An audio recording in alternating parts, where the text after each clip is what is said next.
Okay students చూడండి, ఇది మనకి 7th క్లాస్ క్వశ్చన్ కదా. 7th క్లాస్ మ్యాథ్స్ క్వశ్చన్ ఇది. ఓకేనా, డేటా హ్యాండ్లింగ్ లో మ్యాథ్స్ క్వశ్చన్. చదవండి, నేను చదువున్నాను ఒకసారి. Organise the following marks in class assessment. ఓకేనా, in the tabular form.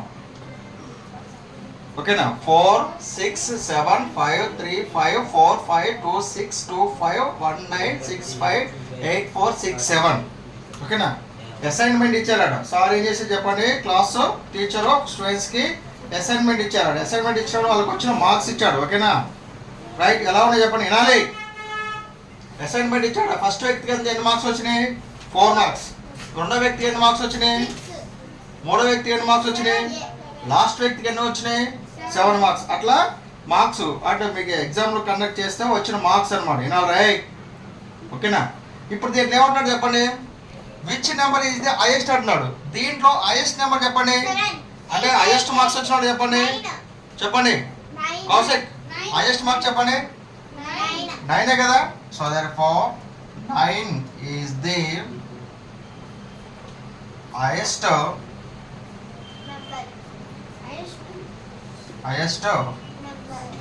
Number of marks. Okay, highest number. ఓకేనా, 9 ఈజ్ ది హైయెస్ట్ నెంబర్. ఓకేనా, నెక్స్ట్ చెప్పాలి నువ్వు. Which number is the lowest చెప్పాలి. లోయెస్ట్ నెంబర్ ఎంత? ఒక నిమిషం పేరు నువ్వు చెప్పరా.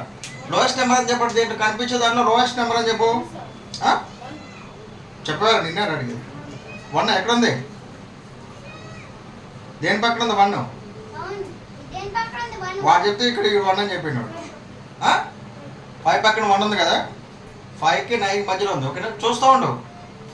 7 4 3 3 కదా, 2 2 2 1 1 1. మినిమం ఎంత? 1 కదా. So therefore 1 is the lowest number. ఓకేనా, రైట్. ఇక్కడ ఏమన్నా చెప్పండి, థాట్స్ చెప్పు. What is the range of data అడిగాను కదా. What is the range of data అడిగాడు. రేంజ్ అంటే ఇందాక ఏం చెప్పాను నీకు? రేంజ్ అంటే ఏం చెప్పాను నీకు? L-S చెప్పాను లేదా. అంటే లార్జెస్ట్ వాల్యూ నుంచి మనం లోయెస్ట్ వాల్యూ తీస్తే వచ్చేది ఏంటది మనకి? రేంజ్. ఓకేనా, సో రేంజ్ ఈజ్ ఈక్వల్ చెప్పండి ఫార్ములా. రేంజ్ ఈజ్ ఈక్వల్ ఎంతమ్మా? L-S. ఓకేనా, సో therefore L అంటే ఎంత? లార్జెస్ట్ వాల్యూ ఎంత? 9 కదా. మైనస్ లోయెస్ట్ వాల్యూ ఎంత? స్మాలెస్ట్ వాల్యూ ఎంత? 1. 9 - 1 ఎంత? 9 - 1 ఎంత? 8. రైట్. రేంజ్ చెప్పండి. రేంజ్ ఎంత వచ్చింది మనకి ఇప్పుడు? రేంజ్ ఎంత వచ్చింది? రేంజ్ అంటే ఎంత? Highest value minus lowest value ఎంత? 9 - 1 8 అనమాట. సరిపోయింది ఆన్సర్. ఇప్పుడు ఏమన్నా find the arithmetic mean. Arithmetic mean అన్నా యావరేజ్ అన్నా మీన్ అన్నా ఒకటే పదాలు. ఓకేనా, మరి మీన్ ఫార్ములా ఇందాక చెప్పినా మీకు. మీనింగ్ ఏంటి చెప్పండి? Some of the observations by total number of observations. ఓకేనా, ఈ టోటల్ నెంబర్స్ ఒకసారి కూడా ఎన్నో చెప్పండి. ఎన్నో నెంబర్స్ అని చెప్పండి. ఎన్నో నేను అడిగిన, టోటల్ చెప్పలేదు. ఎన్నో చెప్పిన? 1 2 3 4 5 6 7 8 9 10 11 12 13 14 15 16 17 18 19 20 నెంబర్స్ ఉన్నారు. ఒక క్లాస్లో ఎంతమంది ఉన్నారు? 20 నెంబర్స్ ఉన్నారు.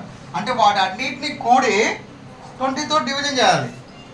ఫార్ములా రాసుకుందామా? అర్థమెటిక్ మీన్ అన్నా మీన్ అన్న ఒకటేనా? మీన్ ఫార్ములా చెప్పండి. Mean is equal to formula చెప్పండి. సమ్ ఆఫ్ ది ఫార్ములా చెప్పాలని చెప్పాను. 20 కాదు, some of the observations. Some of the observations by total number of observations. Okay, ఇప్పుడు చెప్పండి సమ్ ఆఫ్ ది అబ్జర్వేషన్స్ అంటే చెప్పండి. ఇది ఒక అబ్జర్వేషన్. అంటే ఇటు అన్నింటిని ఏం చేయాలి మనం? యాడ్ చేయాలట. సమ్ అంటే యాడ్ చేయడం కదా. మొత్తం యాడ్ చేయండి. అప్పుడు 100 చేశారా? 4 + 6 + 7 + 5 + చెప్పాలి కానీ 5 + 3 + 5 + 4 + 5 + 2 + 6 + 2 + 5 + 1 + 9 + 6 + 5 + 8 + 4 + 6 + 7 divides డివైడ్స్ ఎన్ని ఉన్నాయి చెప్పండి. సమ్ ఆఫ్ ది అబ్జర్వేషన్స్ అంటే ఏం రాశాను నేను, అన్నిటిని సమ్ చేసేసాను. ఓకేనా, అర్థమవుతుందా? నెక్స్ట్ నువ్వు అడిగిన 7th ప్రాబ్లం చెప్తావు ఇదే మోడల్లో. నెక్స్ట్ 7th ప్రాబ్లం ఉంది. ఏం లేదు, ఇచ్చినట్టు వాటిని అన్నిటిని యాడ్ చేయండి. ఎన్ని ఉన్నాయి చెప్పండి. 20. సో దర్ ఫోర్ మొత్తం టోటల్గా యాడ్ చేశారా? 100 వచ్చిందా? ఓకే, 100/20. మీరు 0 కట్ చేయడం వచ్చా రా? 0 కట్ చేయడం వల్ల ఫస్ట్ ప్లేస్లో 0 దాని మధ్యలో ప్లేస్లో 0 కట్ చేశారు. ఈ ఫస్ట్ ప్లేస్లో 0 కట్, అటు నుంచి 5 ప్లేస్లో 0 ఫస్ట్ ప్లేస్ కట్. ఓకేనా, రిమైనింగ్ 10/2 కదా. 10/2 అని చెప్పండి. 2 టేబుల్ 5లో ఎన్నిసార్లు పోతుంది? 10లో 2 టేబుల్ అనేది 10లో ఎన్నిసార్లు పోతుంది? ఓకే, 2 1 2 2 5 ఎంత ఆన్సర్ అని చెప్పండి. మెయిన్ ఆన్సర్ చెప్పండి. మెయిన్ ఆన్సర్ ఎంత? 5. ఓకేనా, మెయిన్ ఆన్సర్ కనుక్కోండి వస్తుందా? ఇప్పుడు 7th ప్రాబ్లం రాసుకోండి డైరెక్ట్గా. చూడండి, some of the observations by total number of observations అంటే ఏం చేయాలి? ఇచ్చిన డేటాని మొత్తాన్ని కూడాలి. కూడిన తర్వాత అవి ఎన్ని లెక్క పెట్టుకోవాలి. ఎన్ని ఇప్పుడు మొత్తం లెక్క పెడితే ఎంత? 20 వచ్చింది కదా. బై 20తో మనం డివిజన్ చేయాలి. ఫార్ములా ప్రకారం చేద్దాం మనం. ఇప్పుడు ఎగ్జాంపుల్గా ఒకటి చూడండి ఇటు 1 5 10 15 20 వీటి యొక్క మెయిన్ చెప్పండి. వీటి యొక్క మెయిన్ వీటన్నిటిని ఏం చేయాలి? మనం కూడాలి కదా. 5 + 10 ఎంత? 15. 15 + 15 ఎంత? 30. 30 + 20 ఎంత? 50 కదా. 30 + 20 50. అంటే some of the observation 50 by total ఎన్ని చెప్పండి. ఎన్ని తీసుకున్నా? 1 2 3 4 తీసుకున్నాక 4తో మనం డివిజన్ చేయాలి. ఓకేనా, అర్థమైందా? నెక్స్ట్ ఇదే ఫార్ములా మీద మనకి 7th ప్రాబ్లం మీరు అడిగారు కదా, అదే ప్రాబ్లం చేద్దాం. రాసుకోండి అది.